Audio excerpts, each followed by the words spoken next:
প্রেম কি শুকিয়ে যাচ্ছে? ফুল তো শুকিয়ে যায়, প্রেমও কি শুকিয়ে যাচ্ছে? রঞ্জনদা কি বলেন? প্রশ্নটা তুমি যদিও বললে আজকাল, কিন্তু প্রশ্নটা করলে ভ্যালেন্টাইন্স ডে পরিপ্রেক্ষিতে। আমি সেই প্রেক্ষিতটা মনে রেখে উত্তরটা দিচ্ছি যে প্রেম শুকিয়ে যাচ্ছে কিনা। এখন সমস্যা হচ্ছে যে প্রেম শুকিয়ে যাওয়াতে আপত্তি নেই আমার। যে প্রেম তৈরি হয়, যে প্রেম ফোটে, সে প্রেম তো শুকিয়ে যাবেই। সেটা কিন্তু একটা একদম scientific fact. It has to be accepted. যে ১৪ই ফেব্রুয়ারি কেন?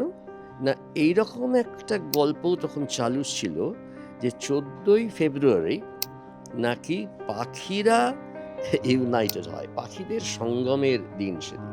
আচ্ছা, ওরা কি ক্যালেন্ডার দেখতে জানে? ওরা ১৪ই তাহলে কি ওরা মানে ইনস্টিংক্ট থেকে আসে সেটা ১৪ই ফেব্রুয়ারি। কিন্তু তার পরের দিনটায় তুমি যদি যাও ১৫ই ফেব্রুয়ারি, তাহলে সেটা কিন্তু পেগানদের, গ্রিকদের ফার্টিলিটি ডে হিসেবে অবজার্ভ হতো। ডায়োনিসাস ফার্টিলিটির যিনি দেবতা, তার মন্দিরে রাত্রিবেলা নারী পুরুষ নাচত, এবং এই নাচ was followed in certain cases by pregnancy. অর্থাৎ সে কি মন্দিরের মধ্যেই সঙ্গম হতো, মিলন হতো, এবং নিরাবরণ নাচ হতো। হ্যাঁ, তারা পোশাক ছেড়ে নাচতেন।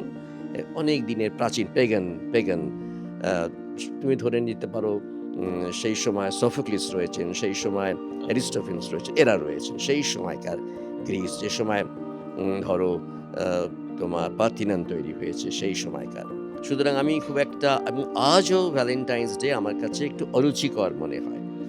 অরুচিকর মনে হয় অন্য কারণে। প্রেম শুকিয়ে যাবার কথাটা, প্রেম কিন্তু ভ্যালেন্টাইন্স ডে শুকিয়ে দেয়নি, প্রেম শুকিয়ে দিয়েছে এই যন্ত্রটা। কারণ প্রেম আমার কাছে অন্তত অনেক স্পেস লাগে প্রেমকে থাকতে গেলে, টিকে থাকতে গেলে। এ তো স্পেস নষ্ট করে দিচ্ছে। দুটো মানুষকে ঘাড়ে ঘাড়ে নিয়ে আসছে সব সময়, কোনো বিরহ নেই, সেখানে প্রেম থাকবে কি করে? প্রেমের তো মানে প্রেমের প্রথম খাদ্য, প্রেমের পুষ্টি যোগায় বিরহ। তোমার যদি সেপারেশন না হয়, এখানে সমস্ত সময় ইউ আর কানেক্টেড। তুমি কি করছো, কি খাচ্ছো, সমস্ত সময় প্রেমিক বা প্রেমিকা তাকে জানাতে হবে। এমনকি তোমার সমস্ত প্রিভাইসি নষ্ট হয়ে যাচ্ছে। তুমি তো আর প্রেমের চিঠিও লিখছো না, এবং যেখানে প্রেমের চিঠি নেই সেখানে তো প্রেম শুকিয়ে যাবেই। এটা গল্প বলে শেষ করি। বার্নার্ড শ প্রেমিকার কাছে গেছেন সাইকেল নিয়ে। প্রেমিকার বাড়িতে কিন্তু ঢুকলেন না, বারবার প্রেমিকার বাড়িতে প্রদক্ষিণ করলেন সাইকেলে করে, ফিরে এসে ১০ পাতা চিঠি লিখলেন। এটাই প্রেমকে পাওয়া, এটাই প্রেমিকাকে পাওয়া। রবীন্দ্রনাথ প্রেমের চিঠি একটাও লেখেননি। অত প্রেমের কবিতা লিখেছেন, কিন্তু লেখেননি কি একেবারে? লিখেছিলেন ২৫২টা চিঠি লিখেছিলেন ভাইঝিকে।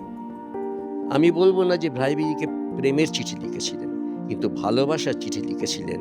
আর এখানে ভালোবাসা আর প্রেমের মধ্যে মাঝেই বিভেদ রেখাটা মুছে দিয়েছিল রবীন্দ্রনাথের কল্পনা। এখানেই শেষ করছি।